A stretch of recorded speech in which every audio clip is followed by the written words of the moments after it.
I knew something was off long before the pictures went up on the wall. It started with the late nights, the sudden meetings, the silence after she hung up her phone. Every conversation ending with, "I'll be home soon, love. Don't wait up."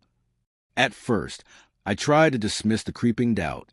We'd been married for 12 years, built a life together, a nice home, careers that complemented each other, even plans to travel more now that our son had started college. Trust was a cornerstone of our relationship, or so I thought, but then the changes started. She'd come home smelling like a cologne I didn't recognize. She began paying more attention to her appearance, spending hours in front of the mirror, choosing outfits she hadn't worn in years. Her smile, the one that used to light up just for me, now seemed distant, rehearsed. So I started paying attention. I told myself I wasn't paranoid, just observant. I checked the mileage on her car. I glanced at her phone when she wasn't looking, even though I hated myself for it. And then there were the excuses. Working late, a girls' night out, a last-minute client dinner. Each one felt thinner than the last. I didn't confront her immediately. Instead, I started planning. If she was lying to me, I needed proof, cold, undeniable proof. And that's where the photos came in. It wasn't hard to hire a private investigator. A few clicks online, a couple of emails, and soon I had a professional tailing her. Within days, the evidence started rolling in. Photos of her laughing with a man I'd never seen before, a man with a perfectly trimmed beard and an air of arrogance that oozed through the images. They weren't just having dinner.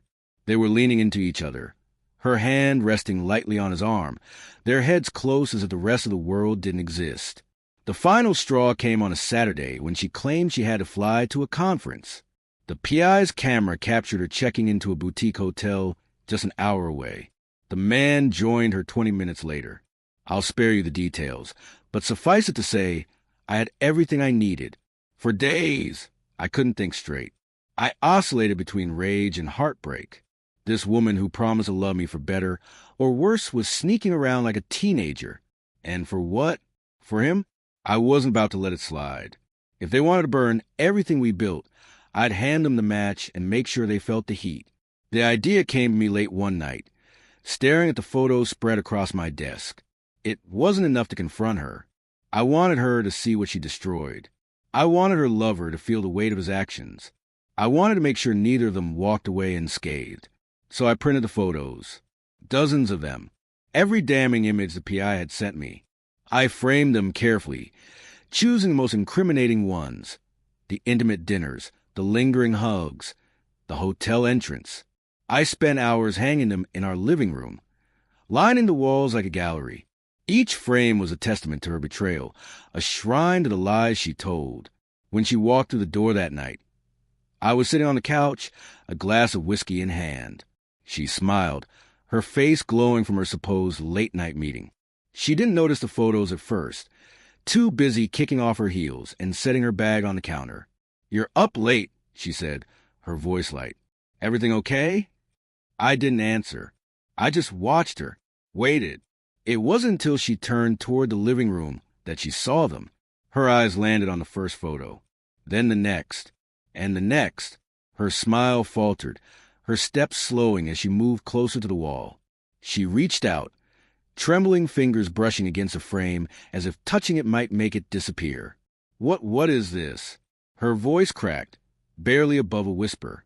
"That," I said, standing up, "is the truth. The truth you've been hiding. The truth you thought I'd never find out." Her face drained of color. "I can explain." I laughed, a cold, bitter sound that filled the room. "Explain?" "Oh, please, go ahead. Explain why you've been sneaking around with him. Explain the lies. The nights I waited up, worried something had happened to you. Explain all of it." Tears welled in her eyes, but I didn't care. Not anymore. It wasn't serious," she stammered. "It was a mistake. A stupid, meaningless mistake." "Meaningless?" I stepped closer, my voice rising. "You call this meaningless?" I gestured to the photos. "You don't get to downplay this. You don't get to brush it off like it's nothing. You destroyed our marriage, our family. And for what? For him." Her lips quivered, but she had no answer. And that's when I dropped the bombshell. "You're not the only one I talked to," I said.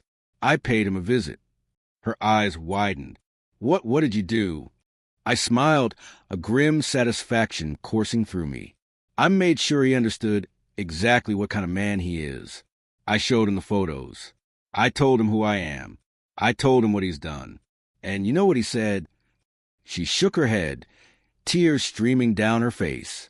"Nothing," I spat, "because cowards like him never have anything to say when they're caught." He begged me not to tell his wife. I tilted my head. "Oh, didn't you know? He's married, too. Lovely woman. 2 kids. I've got her number. By the way, should I call her? Let her know what her husband's been up to." "No, please don't." She sobbed, collapsing onto the couch. "Please don't ruin their lives." "Their lives?" I shouted. "You got some nerve. You didn't care about their lives when you were sneaking around with him. You didn't care about our life. Our marriage. Our son.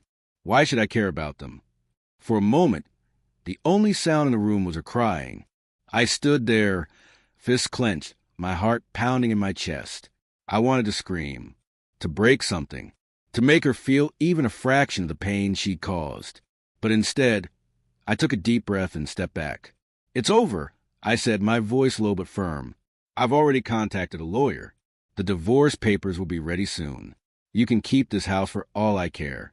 It's tainted now, just like you."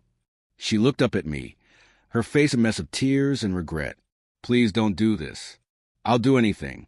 I'll fix this. Just don't leave me." I shook my head. "You already left me, the moment you chose him over us. You left, and there's no coming back from that." As I walked out of the room, I felt a strange sense of relief. The weight I'd been carrying for weeks was gone. I wasn't the bad guy here. I wasn't the one who broke our vows. And now I was free. Free to start over. Free to find someone who truly valued me. Free to rebuild my life on my terms. The photos stayed on the wall for another week, a haunting reminder of what she'd thrown away. When I finally took them down, I didn't throw them out. I kept them tucked away in a box, not as a memento, but as a lesson about trust, betrayal, and the strength it takes to walk away from someone who doesn't deserve you.